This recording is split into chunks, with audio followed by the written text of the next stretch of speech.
Salam damai dan sejahtera bagi kita semua. Om Swastiastu, Namo Buddhaya. Assalamualaikum warahmatullahi wabarakatuh. Salam jumpa lagi dengan saya. Pada kali ini kita akan membicarakan tentang kebutuhan manusia, materi kelas 7 SMP. Kebutuhan manusia. Adapun tujuan pembelajaran pada kali ini adalah menjelaskan arti skala prioritas dan arti kebutuhan ekonomi. Menjelaskan dan memberi contoh kebutuhan menurut intensitas. Menjelaskan dan memberi contoh kebutuhan menurut sifat. Menjelaskan dan membuat contoh kebutuhan menurut waktu penggunaan. Menjelaskan dan memberi contoh kebutuhan menurut subjek. Menyebutkan faktor-faktor yang mempengaruhi perbedaan kebutuhan antara manusia satu dengan yang lain. Menjelaskan dan memberi contoh alat pemuas kebutuhan menurut kelangkaannya. Menjelaskan dan memberi contoh alat pemenuhan kebutuhan menurut hubungan dengan barang lain. Menjelaskan dan memberi contoh alat pemenuhan kebutuhan menurut tujuan penggunaan. Dan yang terakhir adalah menjelaskan dan memberi contoh alat pemenuhan kebutuhan menurut proses pembuatannya. Semoga apa yang akan kita pelajari ini bermanfaat sambil kalian mendengarkan lagu anak-anak Dondong Opo Salak, yang artinya kita pada saat membutuhkan suatu barang atau jasa, kita dihadapkan pada suatu pilihan ya, atau skala prioritas. Pada lagu ini kita mendengarkan ada dua pilihan kebutuhan, yaitu dondong opo salak, ngandong opo becak. Artinya di dalam memberikan hadiah kepada seorang anak ada pilihan dondong atau salak. Nah, prioritas yang mana? Itu hanya sambilan, padahal yang pokok adalah ke pasar untuk membeli kebutuhan pokok. Kebutuhan manusia cukup banyak dan beragam. Tidak semua kebutuhan itu dapat kita penuhi. Hanya beberapa saja yang bisa dipenuhi. Dondong apa salah itu secara materi. Secara jasa atau rekreasi atau kenikmatan, kita bisa menggunakan becak atau andong. Mungkin kalau dari segi cepat, supaya cepat sampai ke pasar, kita akan menggunakan becak. Tapi kalau kita ingin menikmati perjalanan dari rumah ke pasar sambil menikmati rekreasi, menyegarkan jiwa, nah kita bisa pakai andong. Marilah kita lihat tentang skala prioritas. Skala prioritas adalah menentukan kebutuhan yang paling diutamakan, harus dipenuhi. Urut dari yang sangat penting, dan menjadi kurang penting. Caranya adalah membuat daftar yang memuat semua kebutuhan yang disesuaikan dengan penghasilan, dengan urutan mulai kebutuhan sangat penting, dan kurang penting. Kadang kita terjebak di dalam membuat daftar kebutuhan itu. Yang kurang penting justru didahulukan, dan ini sangat merugikan. Dia menyesal di kemudian, kenapa yang paling penting? Nah, kebutuhan yang paling penting seorang pelajar ketika mau pas atau mengikuti penilaian akhir semester adalah kuota yang cukup. Ibu mungkin rela mengurangi belanja hanya demi membeli kuota. Nah, ini menjadi prioritas. Ibu berkorban untuk anaknya yang mengikuti pas dengan menyediakan kuota yang cukup. Nah, maka kebutuhan itu apa? Kebutuhan adalah keinginan terhadap suatu barang atau jasa yang menuntut adanya pemenuhan atau pengorbanan. Apabila tidak dipenuhi, maka akan mempengaruhi kehidupan. Nah, kebutuhan setiap bangsa, kebutuhan setiap orang itu berbeda-beda. Tidak bisa disamakan saya dengan kalian sama, ibu dengan bapak sama, tidak mungkin. Negara Indonesia dengan negara Malaysia berbeda. Nah, apa yang membedakan itu? Kalau kita lihat dari segi masyarakat atau bangsa atau suatu daerah, ini dipengaruhi oleh kondisi alam. Ya, mungkin Singapura yang notabene adalah negara kepulauan, dia membutuhkan sumber air bersih. Sedangkan Indonesia air bersih berlimpah. Ini menurut kondisi alam. Kemudian peradaban manusia. Ketika kondisi alam di Singapura itu kurang menguntungkan, maka Singapura mencari hal lain, mengembangkan teknologi, yaitu perdagangan dan jasa. Perdagangan, jasa, bank.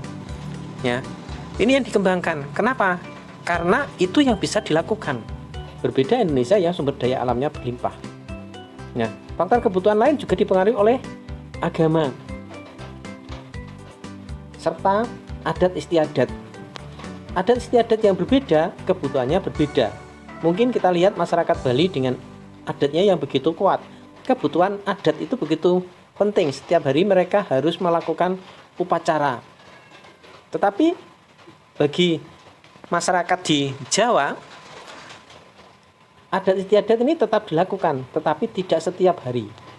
Nah, ini kaitannya dengan adat. Faktor penyebab kebutuhan orang. Nah, sekarang kita lihat satu orang dengan orang lain itu berbeda. Mengapa kok berbeda? Hal ini dipengaruhi oleh jenis kelamin. Kebutuhan laki-laki berbeda dengan kebutuhan perempuan. Ya, masa laki-laki ingin bedak? Tidak mungkin. Ya. Sepeda itu bisa perempuan, bisa laki-laki, tapi kebanyakan yang didahulukan justru kaum laki-laki yang dibelikan sepeda lebih dahulu. Yang berikutnya tingkat pendidikan. Anak SD dengan anak SMP berbeda kebutuhannya. Lingkungan tempat tinggal antara desa dengan kota ini juga berbeda. Mungkin di desa yang daerah pertanian, kebutuhan alat-alat pertanian begitu penting, tapi di kota alat pertanian tidak begitu penting. Yang dipentingkan adalah alat penunjang perdagangan dan jasa, kantor-kantor, ya, tempat yang strategis yang dipentingkan. Kemajuan ilmu pengetahuan teknologi.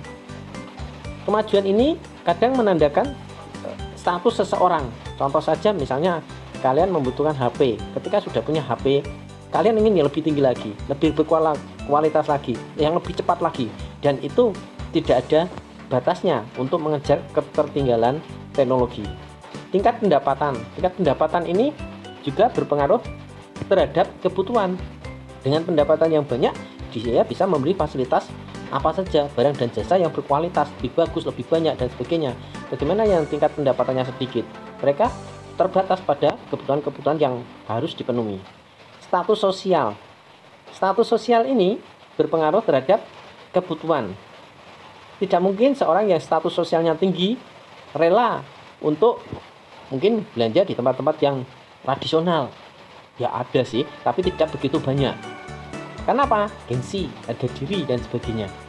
Nah, status sosial ini menuntut pengeluaran juga lebih besar. Mungkin secara tidak sadar kalian pun kalau bergaul ada yang membedakan antara satu orang yang dengan orang lain, walaupun ini sebetulnya tidak baik. Perbedaan selera. Kalau selera ini jelas. Makanan aja seleranya berbeda. Ada yang pedas, ada yang asin, ada yang pakai bumbu masak, ada yang tidak pakai bumbu masak. Pakaian itu dari segi warna, dari segi bahan, dari segi ukuran kadang berbeda. Nah, inilah yang mempengaruhi aneka macam kebutuhan antara orang satu dengan yang lain. Macam kebutuhan menurut intensitas atau tingkatan dibedakan menjadi 3, yaitu kebutuhan primer, kebutuhan sekunder, kebutuhan tersier. Kebutuhan primer adalah kebutuhan yang harus dipenuhi, karena bila tidak dipenuhi akan mempengaruhi kelangsungan hidup. Adapun yang meliputi kebutuhan primer itu adalah kuota saat PAS, makan saat kelaparan, minum saat kehausan. Yang kadang kita terjebak pada contoh ini adalah sandang, pangan, dan papan.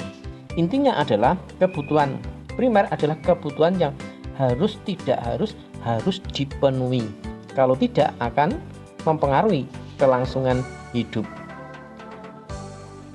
Sedangkan kebutuhan sekunder adalah kebutuhan yang dapat dipenuhi setelah kebutuhan primer atau kebutuhan pelengkap. Contoh, kalau kita sudah memiliki rumah, maka kita akan menambah perabot rumah tangga. Ada lemari, ada meja, ada televisi, atau ada AC, dan lain-lain. Kemudian kebutuhan tersier. Kebutuhan tersier disebut juga kebutuhan barang mewah. Kebutuhan ini tidak mutlak dipenuhi. Biasanya ini berhubungan dengan harga diri dan tergantung kekayaan seseorang. Biasanya adalah emas, mobil, kemudian tempat yang ber-AC. Ya. intinya dalam kebutuhan tersier ini adalah kebutuhan yang bisa dipenuhi setelah kebutuhan sekunder. Berikutnya, kebutuhan menurut sifat. Kebutuhan menurut sifat ini dibedakan menjadi kebutuhan jasmani dan kebutuhan rohani. Kebutuhan jasmani adalah kebutuhan yang bersifat memberi kepuasan pada badan atau jasmani. Kebutuhan ini bersifat materi. Contohnya ya berkaitan dengan tubuh, makan, obat pada waktu sakit, minum, olahraga agar sehat, kemudian bersepeda untuk menambah imun, misalnya semacam itu. Kebutuhan rohani adalah kebutuhan yang dirasakan untuk kepentingan jiwa manusia. Apabila kebutuhan ini terpenuhi, akan merasa puas, aman, dan tenang. Contohnya adalah kalian ingin hiburan dengan cara nonton TV atau main game atau mendengarkan berita di radio atau baca buku, sekolah atau ibadah.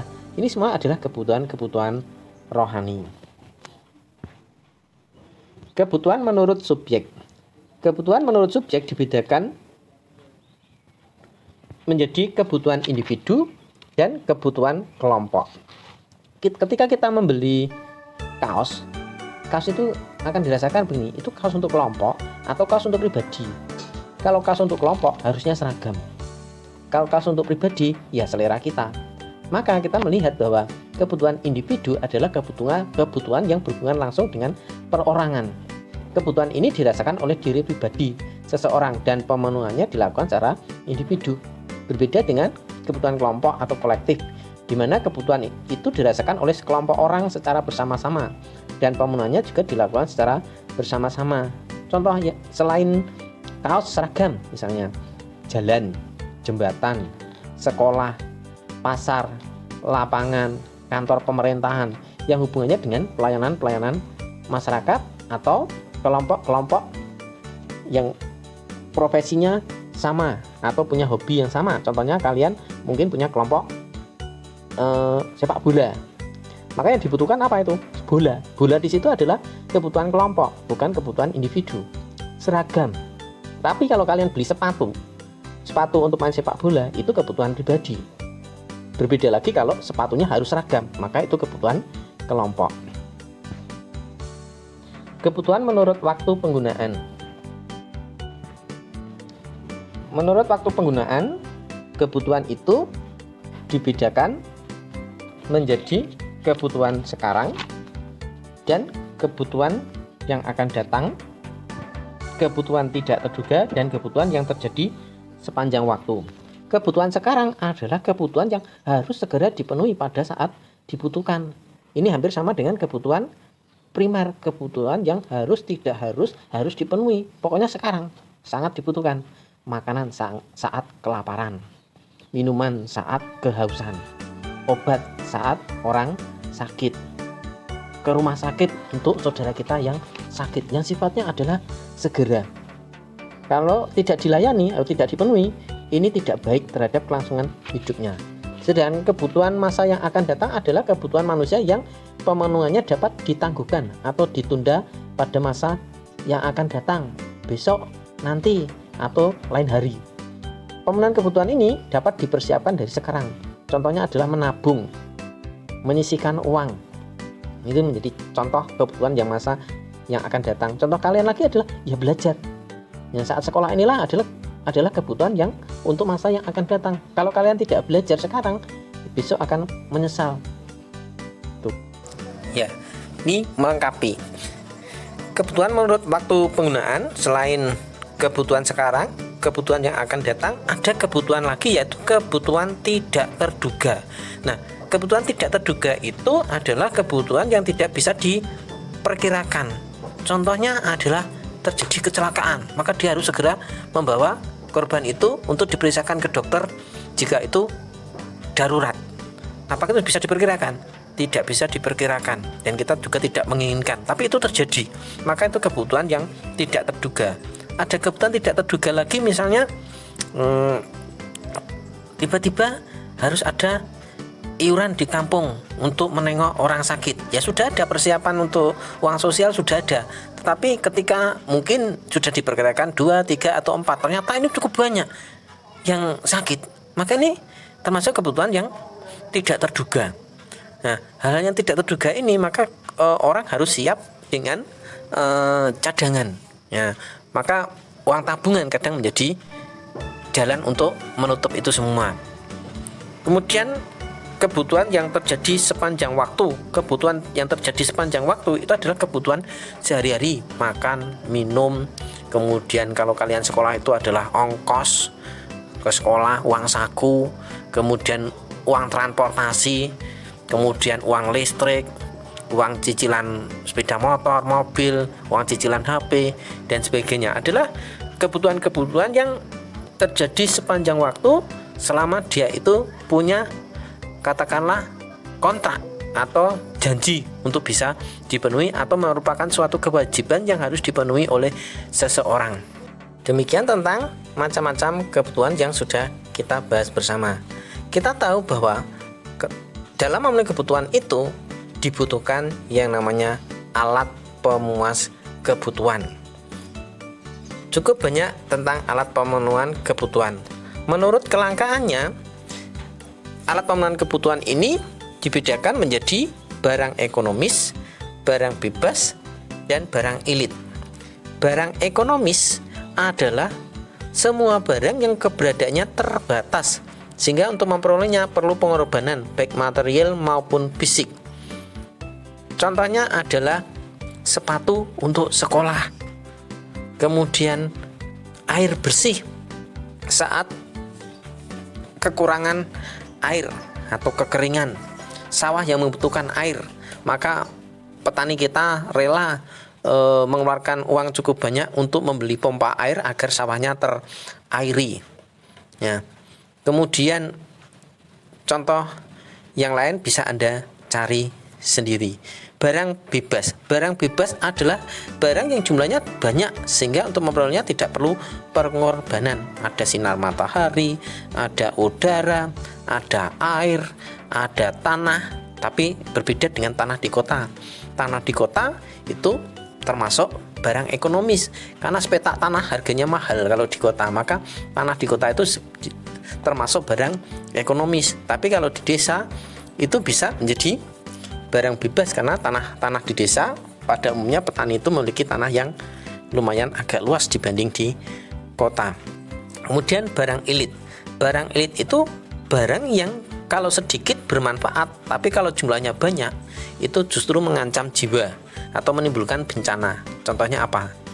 Air pada waktu banjir, api pada waktu kebakaran, udara pada saat badai atau angin topan, kemudian sinar matahari pada saat kekeringan. Ini kalau sinar matahari saat hujan, musim hujan kalian senang karena apa? Pakaian-pakaian bisa dikeringkan lewat sinar matahari. Kemudian berikutnya, alat pemenuhan kebutuhan menurut tujuan penggunaan, yaitu dibedakan menjadi barang produksi dan barang konsumsi. Barang produksi disebut juga barang modal karena barang ini tidak dapat langsung memenuhi kebutuhan manusia, tetapi melalui proses dahulu baru dapat digunakan. Contohnya adalah lahan, mesin, gedung, perkantoran. Ini menjadi barang produksi. Mungkin juga bahan mentah. Ini juga termasuk barang produksi. Kemudian barang konsumsi. Barang konsumsi adalah barang-barang yang dapat digunakan secara langsung untuk memenuhi kebutuhan manusia. Barang ini banyak ragamnya, tergantung dari masing-masing individu yang menginginkan. Dalam kehidupan sehari-hari, barang konsumsi disebut juga barang jadi atau siap pakai karena telah melalui proses produksi dan siap dipasarkan. Buku tulis, tinggal kalian tulis. Bolpen, tinggal kalian untuk nulis. Kemudian alat pemenuhan kebutuhan berdasar hubungan dengan barang lain. Maka ini dibedakan menjadi dua, barang substitusi dan barang komplementer. Ya, namanya barang substitusi itu intinya adalah dapat menggantikan kalau barang itu tidak ada. Contohnya teh dengan kopi. Kalau tidak ada teh ya minum kopi tidak apa-apa. Kalau tidak ada itu pakai air putih juga tidak apa-apa. Lauk bisa pakai tempe, bisa pakai ayam, bisa pakai ikan, itu bisa menggantikan. Misalnya kalian beli mie kan tidak harus salah satu merek tertentu, walaupun kalian suka yang salah satu itu, tetapi kan bisa digantikan dengan yang lain kalau itu tidak ada. Contoh lain adalah sepeda dengan sepeda motor. Ya, kalau tidak ada sepeda motor kan bisa pakai sepeda. Ya, kalau tidak ada sepeda ya bisa jalan kaki, karena sepeda motor tidak ada, sepeda tidak ada, itu masih ada pilihan. Ya, bisa saling menggantikan. Berbeda dengan barang komplementer. Barang komplementer ini satu dengan yang lain itu saling melengkapi. Karena bila tidak salah satu maka barang tersebut kurang bermanfaat atau bahkan tidak bermanfaat sama sekali. Misalnya teh dengan gula. Masa mau minum teh saja? Ya bisa. Terus makan gula saja. Kan lucu. Maka teh ya harus dengan gula. Kopi ya dengan gula. Contoh saja, kalian pakai baju, masa nggak pakai celana atau rok? Ya, pakai sepatu, masa tidak pakai kaos kaki? Nah, ini saling melengkapi. Kalau kalian pakai celana panjang, masa tidak pakai ikat pinggang? Maka ikat pinggang ini penting, ya, berhubungan dengan celana panjang. Itu saling melengkapi. Ya. Misalnya kalian beli sayur, ya, beli sayur, masa nggak beli nasi? Masa nggak beli lauk? Kan lucu. Maka ini kebutuhan-kebutuhan yang paling melengkapi ini.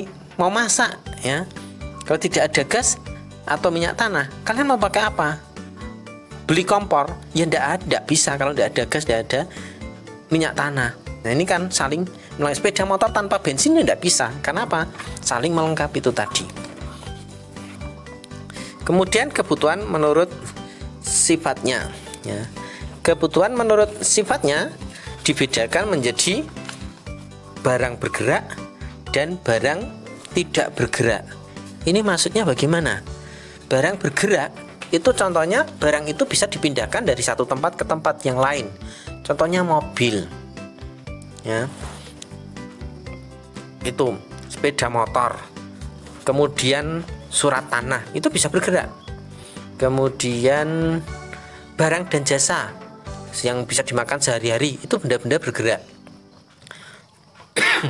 Untuk barang yang tidak bergerak, contohnya apa? Tanah. Ya, saya punya tanah. Di mana? Di sana. Bisakah bergerak dipindah ke sini? Tidak bisa. Rumah. Iya, kita punya rumah, tapi rumah itu tidak bisa bergerak. Suratnya bisa, tetapi rumahnya tetap ada di situ. Beda kalau jual rumah, hanya rumahnya saja dijual, kayak yang di Blora itu ada kayu sama kentengnya sama ininya dijual, itu bisa. Tetapi kan bukan rumah dan tanah itu, bukan bangunan. Nah, kantor ini tidak bisa bergerak. Ya, pabrik ini tidak bisa bergerak, bisa menjadi modal tapi tidak bisa bergerak, berpindah ke tempat lain kecuali kantornya pindah. Nah, itu salah satu contoh dari kebutuhan menurut sifatnya, barang yang bergerak dan barang yang tidak bergerak. Kemudian menurut proses pembuatan.